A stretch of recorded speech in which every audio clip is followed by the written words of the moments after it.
पुराणों के अनुसार यह कहानी अयोध्या के राजा दशरथ की बड़ी ही दिलचस्प और रोचक घटना है। एक दिन जब महाराज दशरथ शिकार करने के लिए वन में गए, परंतु वहां उन्हें ढूंढने पर भी बहुत देर तक शिकार नहीं मिला, तो वे थक हार कर एक जगह बैठ गए।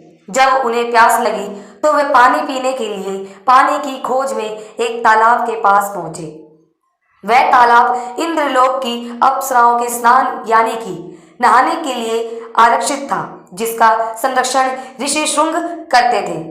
उन्होंने उस तालाब की सुरक्षा के लिए अपने तपोबल की शक्तियों से कुछ ऐसा करके रखा था कि यदि उस तालाब में कोई पुरुष नहाए या उसका पानी पिएगा तो वह तुरंत ही एक स्त्री के रूप में बदल जाएगा। जब महाराज दशरथ उस तालाब के पास पहुंचे तो उनसे भी बस यही गलती हो गई। उन्हें प्यास लगी थी और उन्होंने जाकर उस तालाब का पानी पी लिया और वे तुरंत ही स्त्री के रूप में परिवर्तित हो गए। नारी रूप धारण करने के बाद राजा दशरथ को समझ नहीं आ रहा था कि वे अब क्या करें। ऐसा हो जाने के बाद वे लौटकर अपने राज्य में भी नहीं जा सकते थे। तभी वहां से कुछ देर बाद अंग देश के राजा रोमपाद गुजरना हुआ।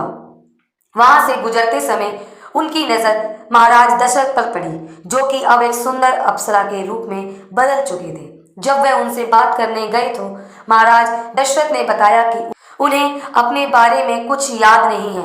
वे अपनी याददाश्त भूल गई हैं और इस घने वन में गुम हो गई हैं।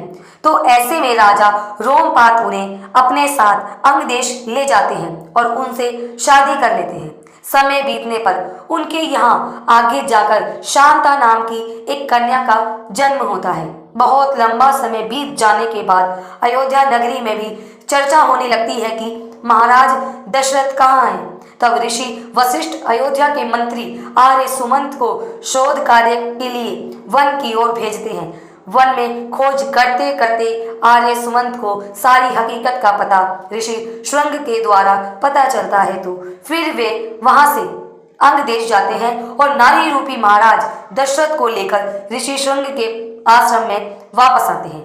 तब जाकर श्रृंग ऋषि महाराज दशरथ को अपने तप शक्ति से पुनः उनका पुरुषत्व वापस करते हैं। इसके बाद महाराज दशरथ और आर्य सुमंत अयोध्या के लिए प्रस्थान करते हैं। जय श्री राम।